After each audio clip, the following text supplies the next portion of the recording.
Sir सबसे पहले आपका बहुत बहुत धन्यवाद, आपने मंझोल से यहाँ पे आया इस प्लेटफॉर्म पे, आपने अपना कीमती समय दिया। डॉक्टर रोशन सर की तरफ से और केबी स्टूडियो की टीम की तरफ से आपको बहुत बहुत धन्यवाद सर। सर सबसे पहले आप बताइए आपका क्या नाम है सर?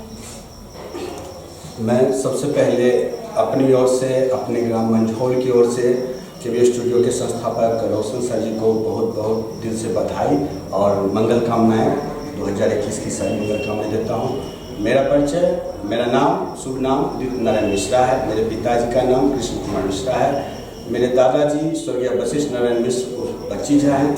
मैं पहले से ही जिस परिवार में पला बढ़ा वो एक शिक्षित परिवार है और आने वाली समस्त पीढ़ी हमेशा गवर्नेंस सेवा में ही रहे, सर्विस में ही रहे और अभी भी हम लोग जो काम कर रहे हैं उसका मुख्य उद्देश्य भी आगे तक जाकर वही है। तो सर आपने अपना पूरा परिचय दे दिया, आप अपने पापा का, बाबा का नाम बताइए, बहुत अच्छा काम किया जो आज एक पहले आदमी जो है जो इन्होंने इतना अच्छा बात। तो सर आपसे मेरा पहला सवाल है और हमारे दर्शकों का भी यही पहला सवाल होगा कि आप प्रॉपर मंझोल के हैं? जी, मैं प्रॉपर मंझोल का हूँ। मेरे पूर्वज मंझोल के पचमहला टोला के वासी थे। वर्तमान में हम लोग का जो निवास स्थान है मंझोल के ही उत्तर साइड जाने वाली एक SH 55 से उत्तर साइड जब नित्यानंद चौक से सड़क जाती है उसको खूटन आदर्श नगर के नाम से जानते हैं, आदर्श नगर खूटन, वहीं मेरा प्रॉपर आवास है। वहीं प्रॉपर आवास है।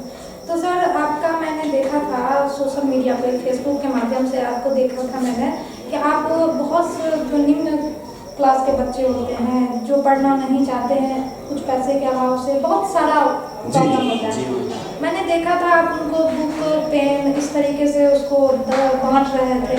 मुझे देख के तो ऐसा लगा कि आप उसको उद्देश्य कर रहे हैं, मतलब उसको सपोर्ट कर रहे हैं कि पेन और कॉपी देने का उद्देश्य है कि आप पढ़िए, हम आपको सपोर्ट करें, कुछ इस तरीके से मुझे लगा। तो लगा कि मुझे सर से ये बात पूछना चाहिए, सर और कुछ क्यों नहीं दे कि आप पेन और कॉपी दिए?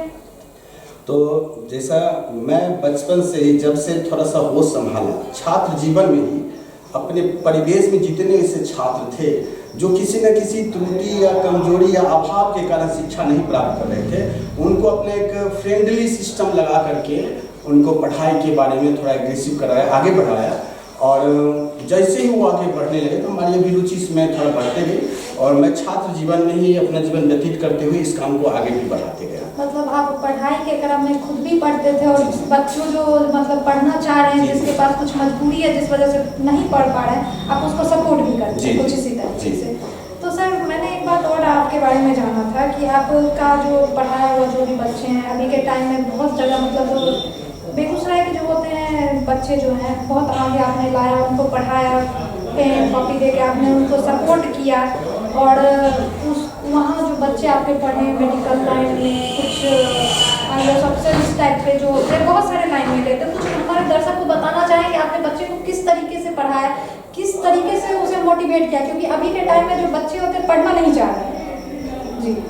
तो गाँव के परिवेश में जो बच्चे होते हैं उनका मुख्य फोकस होता है कॉपी टू कॉपी वर्क करने वाला ट्यूशन टाइप के जो टीचर होते हैं, ये कोचिंग वाले नहीं जो बोर्ड पे आते हैं, ज़्यादातर ट्यूशन टाइप के टीचर से वो ज़्यादा एक्टिव होते हैं और ज़्यादा सीख लेते हैं, लर्निंग कैपेसिटी बढ़ती है उनमें। तो ऐसे जो वीकनेस पावर जिसमें दिखता था वैसे बच्चे को हम कॉपी टू कॉपी वर्क करके उसको इस तरह से दिखाया जाता था कि आप ये बेसिक चीज़ को पकड़ लीजिए और ये बेसिक अगर आपको आ गया तो आगे आपकी पढ़ाई लिखाई में कोई कठिनाई नहीं है। जो प्राइमरी एजुकेशन होता है और फिर जो मिडिल स्टेज का होता है, यहाँ अगर आप मजबूत बन गए तो सीनियर एजुकेशन प्राप्त करने में आपको कहीं कोई डिफॉल्ट नहीं नजर आएगा। और यह मेरा जो प्रयास रहा वो कारगर रहा और इसी को देख करके बच्चे में लगा कि हाँ, और बच्चे से हम बातचीत करने के दौरान अपना विजन बताते थे कि हम ये बनना चाहते हैं, वो बनना चाहते हैं, इसके लिए ये ट्रैकिंग चाहिए, ये ट्रैकिंग चाहिए। तो उसमें बच्चे कहीं कहीं सफल हुए और सफल हैं। आपके क्षेत्र में परिवेश में बेगूसराय में भी कुछ बच्चे इंस्टीट्यूट चलाते हैं, कुछ बच्चे हॉस्पिटल चलाते हैं और यहाँ से कोटा तक के लिए बड़े बड़े महानगरों में भी मेरे द्वारा पढ़ाया गया बच्चा जब वहाँ के संस्था में गया तो कोटा में जैसे बंसल क्लासेस था, रिजोनेंस क्लासेस है, मोशन 1 मोशन 2 था।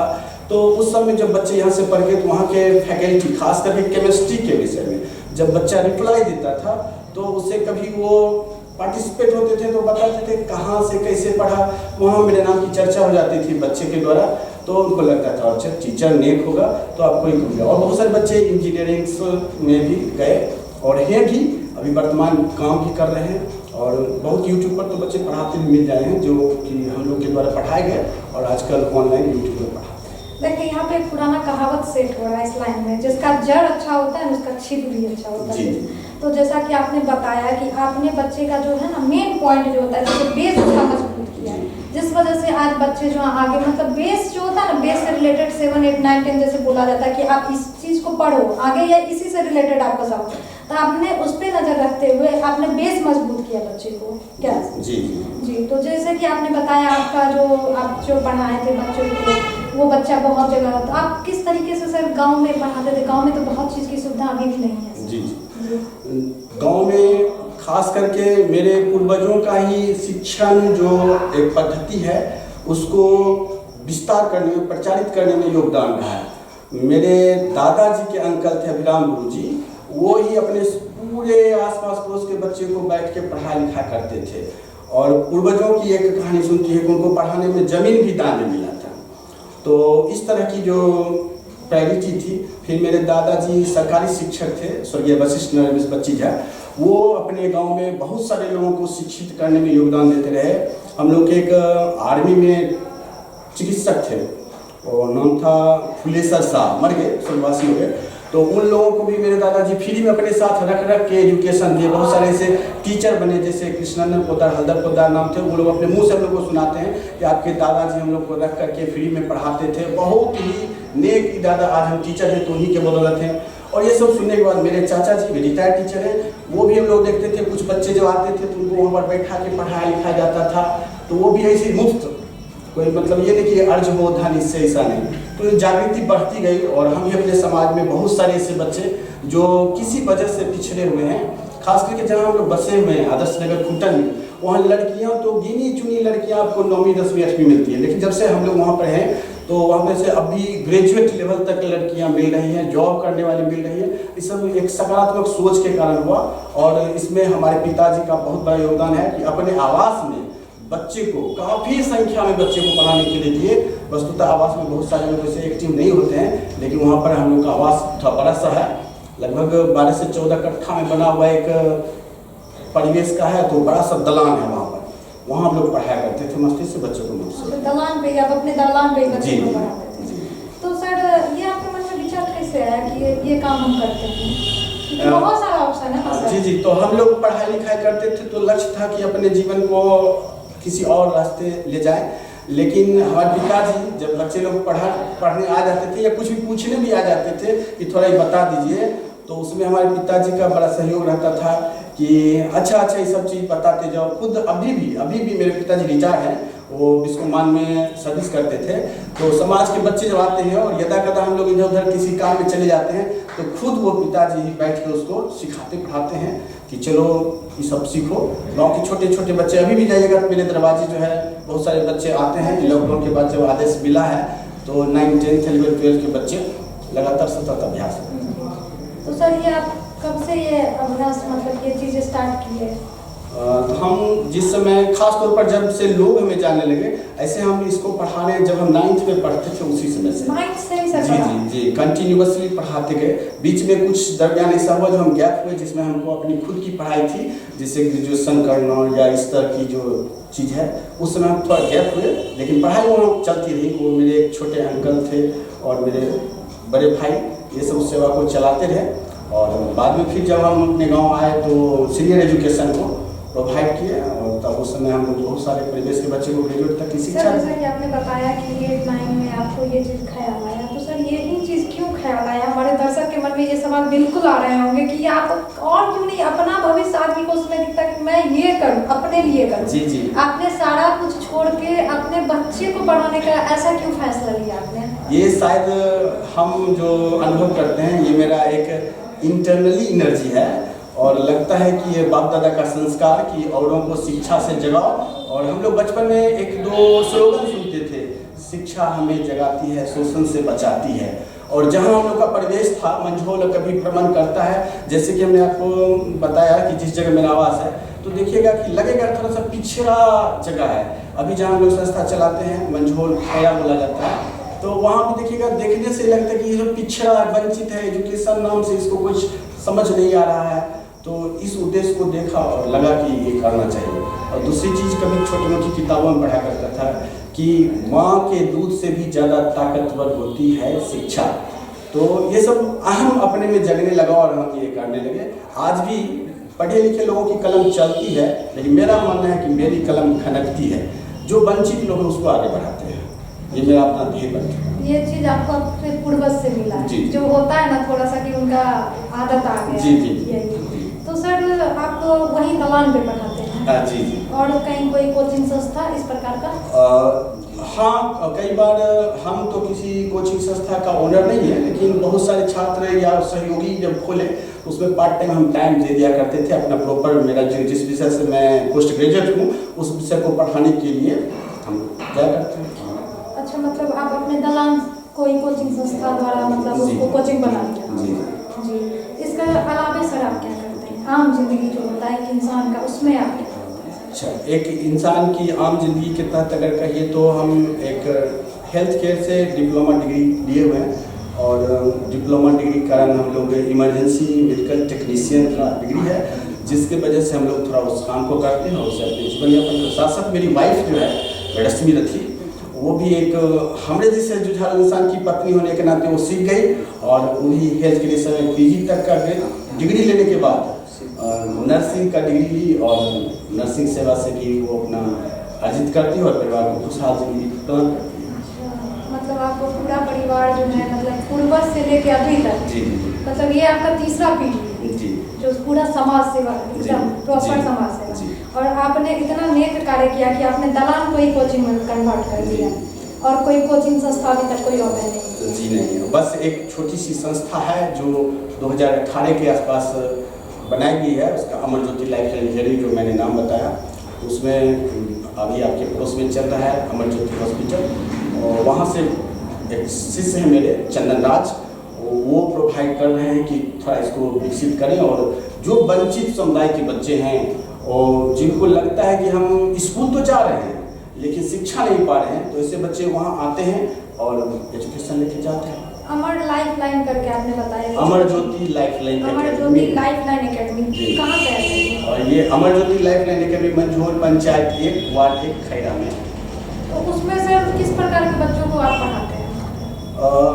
वहाँ पे लगभग 11 साल उम्र तक के बच्चे और 5 साल प्लस के जो बच्चे हैं उनको हम लोग एक तरह से मुफ्त मेडिसिन कहीं या न्यूनतम कॉस्ट पे उसको शिक्षा दिया जाता है।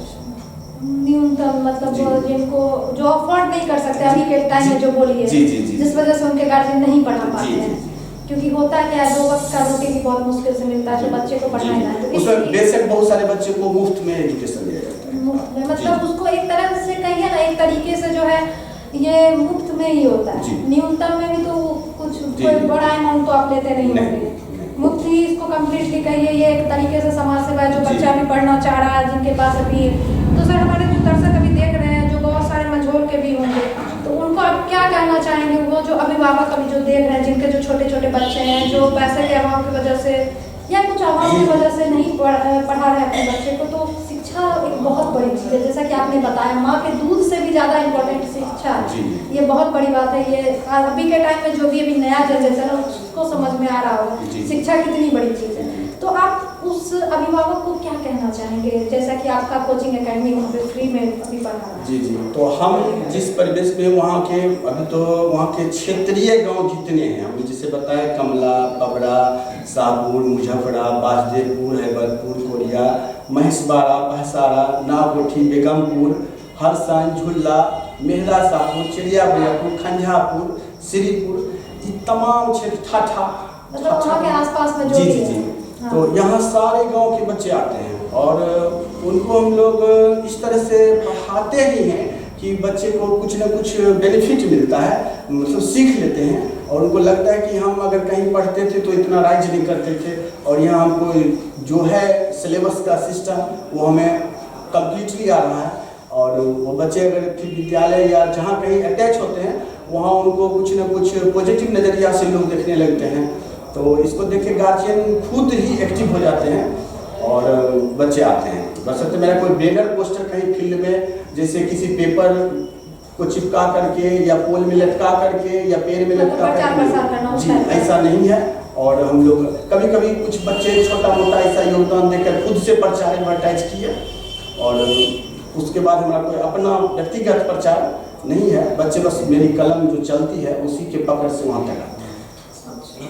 तो सर हमारे दर्शक को ये भी बता दीजिए, अगर वहाँ के बच्चे आपसे जुड़ना चाह रहे हैं जो अभिभावक नहीं पढ़ा रहे हैं तो वो क्या करें इसके? मैं अपने क्षेत्र के तमाम अभिभावकों को यह संदेश देना चाहता हूँ आपके केबी स्टूडियो के माध्यम से कि अगर उनके बच्चे जिनमें लगता है कि इनको शिक्षा मिलनी जरूरी है, या जिन अभिभावक को शिक्षा का उद्देश्य भी पता नहीं है, वो कहीं न कहीं मेरे संस्था में आए, और मैं समर्पित हूँ कि उनको इस लक्ष्य के आगे दिन रात 24 घंटा हम इसी काम में लगे होते हैं। और वहाँ के लोग जान ही रहे हैं, पूरा क्षेत्रीय लोग समझते हैं। और इसमें हम लोग एक होम ट्यूटर सिस्टम भी देते हैं, जैसे किसी हाई प्रोफाइल स्कूल जिसको हम लोग मानते हैं स्टेबल, जैसे DAV, संतपुर, वहाँ वो सब बच्चे भी मेरे यहाँ आते हैं। और ख़ास करके कुछ ऐसे स्टेटस वाले अभिभावक हैं जिनके घर तक जाकर हम लोग शिक्षा देते हैं। तो जो पिछड़े हैं और सही शिक्षा चाहिए, तो ऐसे अभिभावक के लिए हम 24 घंटे अपने ही स्वतः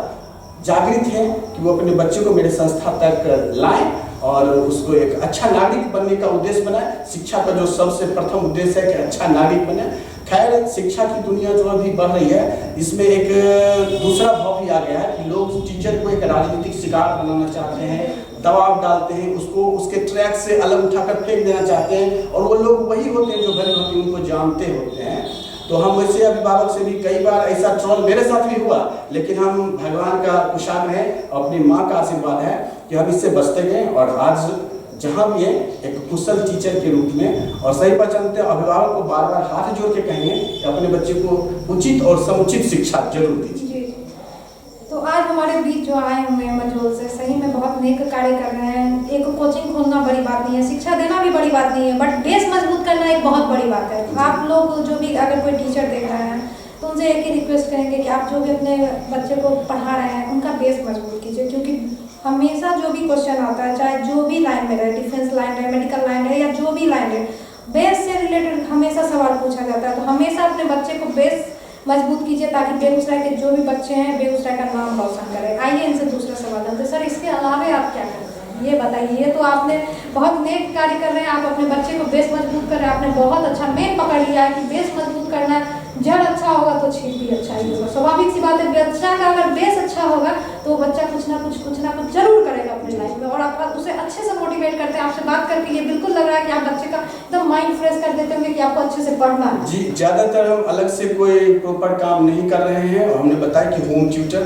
बस होम ट्यूटर का जो मेरा कॉन्सेप्ट है वो हमें अपने जीवन जीने की जितनी भी जरूरत की चीज़ होती है उसकी क्षतिपूर्ति के लिए अवेलेबल कराती है। और दूसरा पद हम बताएं कि हमारी पत्नी खुद नर्सिंग जॉब करते हैं। यहीं के आसपास के हॉस्पिटल्स हैं, मायरा नर्सिंग होम है, अमर ज्योति है, तो यहाँ ये सब मेरे क्लोज के लोग हैं। या डॉक्टर समृद्ध जी का है, तो ये सब क्लोज के लोग हैं। और उसमें सर्वाइव करके आराम से हम लोग जीवन व्यतीत करते हैं। और मेरे एक बेटी और एक बेटा है, और बस एक छोटा परिवार, सुखी परिवार की तरह जी रहे हैं। समाज सेवा करना तो एक बहुत बड़ी बात है, लेकिन एक आम जिंदगी में जो चीज़ चाहिए वो भी तो एकदम बहुत जरूरी बात है। जैसे आपने बताया कि एक ट्यूटर का काम, एक आपकी वाइफ जो है जिसमें आपको फुल सपोर्ट कर रही है नर्सिंग का काम करके, वो तो जरूरी है। लड़की को अभी के टाइम में जॉब करना बहुत जरूरी बात है। ये आपने बहुत अच्छा नेक कार्य किया है, ये भी बहुत अच्छी बात है। तो सर, आपको ये रोशन सर के द्वारा जो ये प्लेटफॉर्म बनाया गया है, जो आपके जैसे हैं आम आदमी जिनको कहिए, सारे जो भी आम आदमी से सफर उनका स्टार्ट होता है, वो कुछ बनते हैं, कुछ करते हैं अपनी लाइफ में, उनको जो भी करने का मन होता है, वो एक टैलेंट, जैसा एक कहावत है ना, भगवान सब में कुछ ना कुछ गुण देते हैं। मेरे में कुछ गुण होगा, आप में कुछ होगा। तो वो ये प्लेटफॉर्म का मेन उद्देश्य है, डॉक्टर रोशन सर का मेन उद्देश्य है कि बेगूसराय में जो भी टैलेंटेड बच्चे हैं, जो भी टैलेंटेड आदमी है आपके जैसे, उनका टैलेंट इस प्लेटफॉर्म के द्वारा आगे लाया जाए, बताया जाए कि हाँ ये टैलेंट इनमें है। तो सर, ये आपको डॉक्टर रोशन सर के द्वारा जो ये पहल स्टार्ट किया गया, आपने भी बहुत जगह देखा होगा, आपको भी शायद अच्छा लगा होगा, आप भी आने की कोशिश किए, इसके लिए धन्यवाद। तो सर, आप क्या बोलना चाहेंगे इसके लिए? मैं रोशन सर को तहे दिल से धन्यवाद देता हूं। और ये बेगूसराय ही नहीं, मानव संस्कृति के लिए एक अच्छा प्लेटफॉर्म है, जहां मानवों के सांस्कृतिक विकास, जो उनमें बौद्धिक चेतना जगे, इसके लिए एक अच्छा पहल है, अच्छी व्यवस्था है। और जो भी दर्शक लोग देख रहे होंगे इस शो को, सुन रहे होंगे, तो उन्हें मैं यही आभार व्यक्त करूंगा कि वैसे लोग यहाँ के जो विधि व्यवस्थापक की शैली है, जो ये यहाँ का साधन है, इसका समुचित उपयोग करें, ताकि बेगूसराय नहीं, बिहार ही नहीं और उत्कृष्ट क्षेत्र तक इसका विकास हो। 2021 में इस प्लेटफॉर्म क्यों आगे जी बढ़ाएगा। जी। तो सर, हमारे दर्शक जो अभी देख रहे हैं उनको तो बहुत बहुत धन्यवाद कहना चाहेंगे। आपने पूरे पेशेंस के साथ इस पूरे वीडियो को देखा है, और इस प्लेटफॉर्म में जो भी आप अभी नए जुड़े हैं उनको पता नहीं होगा, तो मैं बस एक लाइन और लास्ट में बोलना चाहूँगी। इस प्लेटफॉर्म का एक ही उद्देश्य है, जो बेगूसराय में जो बच्चे हैं, जो भी युवा हैं, जो भी आम आदमी है, जिनमें जो भी टैलेंट है, उनको आगे लाना है, उनको दिखाना है। क्योंकि हर इंसान में कुछ ना कुछ टैलेंट रहता है, उसको छिपाना नहीं है बिल्कुल भी, उसको आगे लाना है। तो सर ने यह प्लेटफॉर्म स्टार्ट इसीलिए किया है। तो आप अभी एक वीडियो देख लिए होंगे, तो इस तरीके का और भी वीडियो देखने के लिए डॉक्टर रोशन सर का जो फेसबुक पेज है, उनको डॉक्टर रोशन सर के नाम से ही है, डॉक्टर रोशन कुमार, उसको फॉलो कीजिए, लाइक कीजिए और वीडियो को शेयर कीजिए। इस तरीके का वीडियो देखने के लिए आप में जो भी टैलेंट है, उसमें नंबर दिया होगा, तो आप अपना टैलेंट बताइए, इससे जुड़िए, आप अपना टैलेंट को आगे लाइए, छिपाना बिल्कुल भी नहीं। और जो भी यूट्यूब से जुड़े हुए, तो यूट्यूब चैनल सर का स्टार्स ऑफ बेगूसराय है, उसको सब्सक्राइब कीजिए, बेल आइकन प्रेस कीजिए, ताकि जो भी वीडियो आएगी उसकी नोटिफिकेशन आपको आते रहेगी। और कमेंट में ज़रूर बताइएगा कि यह आपको इंटरव्यू कैसा लगा। तो इसी तरीके से इस वीडियो को समाप्त करते हैं। मिलते हैं आप लोग से दूसरे वीडियो में। आपका पूरा वीडियो देखने के लिए धन्यवाद।